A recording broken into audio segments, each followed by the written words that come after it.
Hey guys, so here we are as a pickle down at Burleigh Heads. They've got Padre beer on tap and I'm going to go inside, chat to Mitch. He's going to tell us all about it. Cheers. So this is Mitch from Padre Brewing and we're pretty excited to talk to him, but I'm going to have a sip of his pale ale first, if you don't mind. Good beer, mate. It's all right. Doesn't get very good beer. Yeah. Had your lager just before, so I'm on my second beer already. It's not even 11 o'clock. You got your beer on tap here, pretty exciting. Was it deciding when you were being at Matic and doing brewing there that you were like, oh man, I love this so much and I've always wanted to have my own brand, that this gives me a vehicle for it? Yes and no. I mean, I started at Matic probably 3 years ago now. Yep. I didn't really have a plan as to what I wanted to do. I just wanted to pad out myself in the industry and feel it out a little bit, meet a few people and just sort of go from there. And it just kind of evolved organically, really. Myself and Pete, who's done all the branding, he's obviously heavily involved with Padre too. He's done the whole visual side. We've sort of always toyed with doing something. Yep. It wasn't necessarily a beer brand or whatever it may be. We're always just going to do something. We've been friends for 20-something years. Yeah. Maybe it was going to be a bar, maybe it was going to be something completely unrelated. And it just sort of, evolved into, we both like drinking. I like brewing, been brewing for a few years now, and we just sort of put a bit of pen to paper and here we are. And then, sort of evolved fairly organically, and then a few other people came in on board. There's the Pickle fellas, and it's all just been organic basically. Yeah. So I haven't tried to push anything. It's just like, hey, I like this idea, let's do this, who can help us, who wants to be involved, and there we are. Got a few fingers in a few pies and a few relationships built, and there's a few pies being fingered. And Padre, where does that come from? Is that anything in particular that set you off and that's been written down somewhere on a napkin? There's probably a lot of ideas been written down on a lot of napkins that never made it to fruition. But again, me and Pete were just chatting one day, and obviously he's the visual guy, and I just said, let's start doing this. I sort of pulled that name out and he ran with it. He showed me what he'd done visually and I was like, that's pretty awesome. I spoke to the guys from Ze Pickle just to try and get a bit of feedback, because obviously they're very, they're in the craft beer world. Yep, and good hospitality operators. Good hospitality operators, and I kind of just put it on Nathan's desk just to see what he thought about it.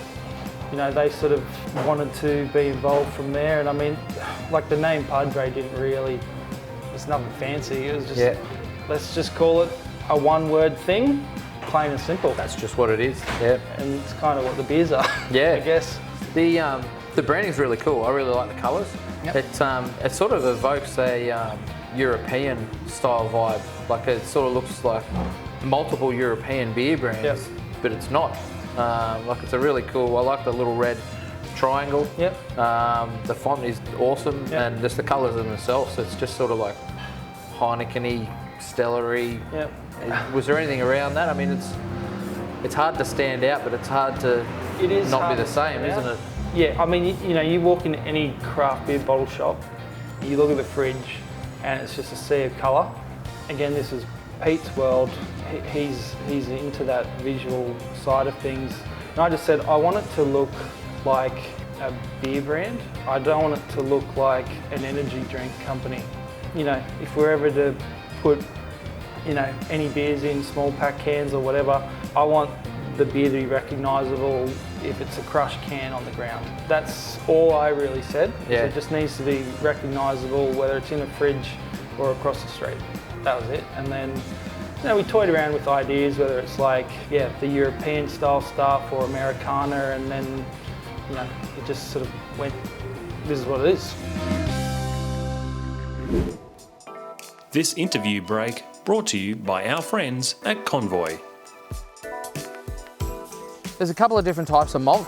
There's hundreds of different types of malt actually, and there's a whole lot of maltsters, so that's what they're called when they're the malting. So you got the hop farmers, you got the maltsters, you got the farmers who grow the malt. So they grow the barley and they send it on to the maltsters, and then the maltsters do their thing and they send it on to us. So you've got your base malt, which is everything from like your barley, so that's your ales, your pilsners, it can be your wheat and your rye as well, but traditionally it's your ale and your pilsner malt. Now off that, you've got your specialty malts, and so they're things like your chocolate, your light chocolate, your caramel, your red, there's all sorts of different stuff, right? So they go all the way up to black, and there's base malts are generally the lightest, and then if you want to add different colours, that's when you add like your specialties and things to get the colour of the beer right that you want to get to. So specialty malts give you generally the flavour and the colour, and your base malts will give you that malt flavour and that nice base for your beer, which is what you want to do, right? So when you get your malt, when you're making a recipe, you generally design it straight up. Is it a pilsner malt or an ale malt? And then you go from there. That's the bulk of your beer. And then from there, you add your different specialties. Do some beers use 100% one malt? Yeah, they do. So that's called it can be called a smash beer if you use a single malt and a single hop. Or you can just use 100% pilsner malt, 100% ale malt. So some malts will give you a little bit of flavour. That'll also give you more head retention. Some of them, they're really, really smart, the maltsters, so they're able to give you more head retention, but they're also able to introduce some colour. Some of them will just introduce colour and no flavour at all. Something like Eclipse wheat from Gladfields, it just adds black to the colour. And then you've got other stuff which is made from malt called Cinema, which is a black product. It's made from roasted, full-on roasted malt that they've crushed down and they've made into a liquid, and they put that into the beers that you want to make black, but you don't necessarily want a flavour from the Cinema. So you can get a black beer without a lot of flavour. Quite cool product. They use it over in Germany for the Reinheitsgebot generally because you can get a black beer, but it's made from malt. Cool story. We'll talk more in a minute.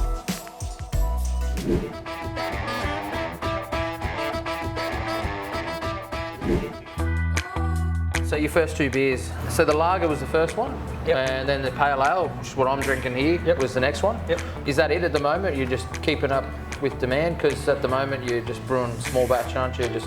Yeah, so we're currently the Australian lager and the pale. They essentially sort of came out at the same time. We officially launched December 15th, 2022. Being a contract brand, we are limited to tank space. Yep. What's available. So it's just juggling tank space and what they're putting over the bar here. So yeah, I mean, we don't have a tap room to put any beers through. So I can't just be brewing everything and anything. What's going to sell in this demographic or this area? We're right near the beach, so yeah. Lagers are going to sell. Easy drinking pales are going to sell. I've got a brew schedule planned for next year or this few coming months, and it does revolve around seasonal stuff and getting that out to a wider range of outlets, whether it is more Ze Pickles or other bars. And the beers themselves that you got, so can you tell us anything secret about them, hops wise or malt wise? The lager, which I'm drinking, I mean, like I said, I'd classify it as an Australian lager. For those who don't know what that might be, it's your bog standard beer your dad would drink, cut and draft.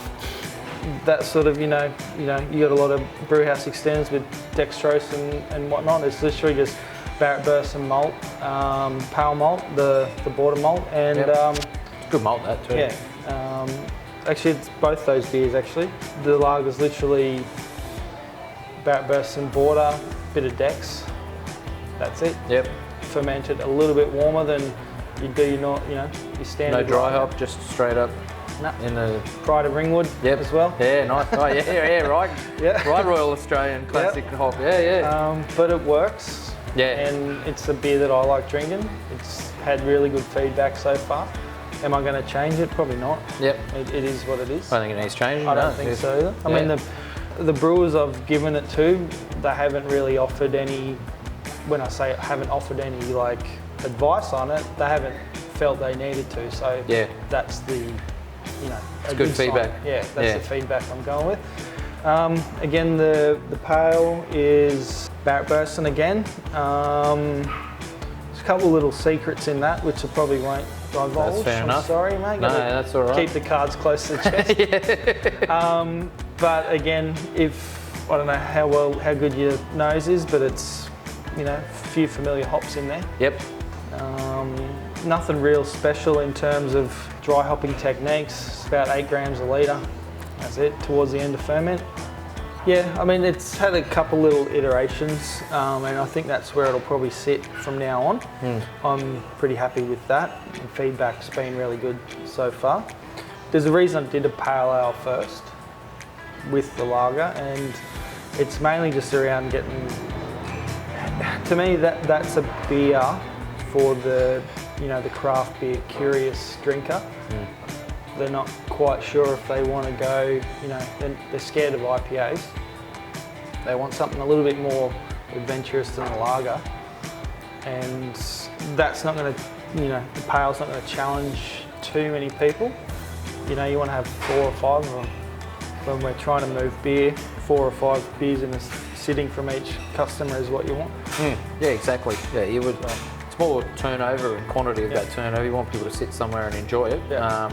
Sure, Ze Pickle as a business themselves would much rather people sitting here drinking their beers after they've finished a burger and chips than just having their 2 and wandering off. This interview break brought to you by our friends at Bintani.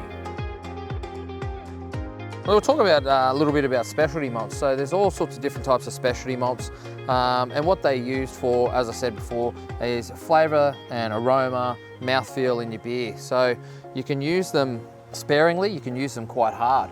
And it depends on really what you want out of the beer.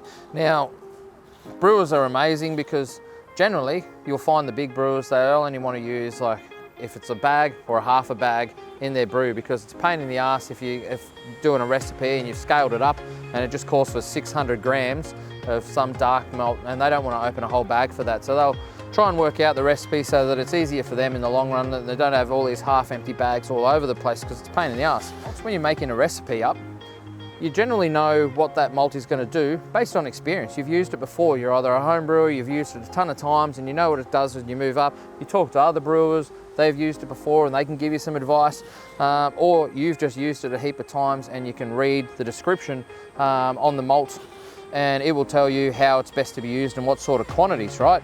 When you're doing your recipe, you're going to look at your specialties and you go, oh, how much do I want to use? And the great thing about craft beer, you can just use a little bit, test it out, get that beer. Does it come out how you want? If it does, bang on, you can start tweaking and improving it. If it doesn't, then you go, okay, what was it? Was it the specialty malt? Do I need to add more? Do I need to pull some out? And then once you get that balance right, then you can move forward with that beer. Generally, a lot of times, brewers won't just brew one beer once. They'll brew it once, brew it twice. Sometimes they'll brew it on what's called a pilot brew kit, and that's just brewing a smaller version of it, and that just tests the waters of it. So it's pretty cool. We'll dig into it more in a lot of other episodes. You'll see these are just small segments. So yeah, cheers. I need another beer.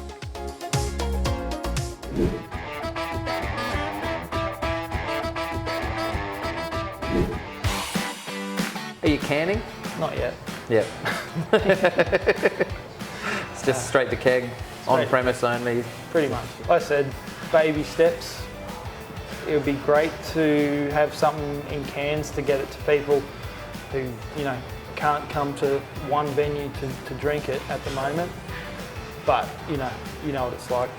100%. It's expensive, and then, you know, where can I keep a pallet of cans? Yeah. And try and move it, you know. So, you know, watch this space, I guess. Yeah. What are you most looking forward to next year? I guess just trying to get the beer to a wider audience. A few hurdles to navigate with that, with, you know, tank space and whatnot. But it'll get there. Yep. Like I said, I'm not going to force anything. It's just going to happen. So. It's the dream to one day have some stainless? I don't know. It's pretty hard going so far. Add anything else to the equation, it might be just like a head explosion. Yeah. But never want to, you know, never going to say never. Yep. But at this stage, like I said, I'm just going to make beer. Yeah, one day at a time at the moment. Yep. One tank of beer at a time. Yep. Hopefully they don't go down the drain. Yeah, nice. Yep. Well, I'm out of beer. How about we roll this up and then we can go and have another one for the road. Sounds good. Sweet. Cheers. Ready. Thanks, guys. Thanks, Mitch. No worries. Ready.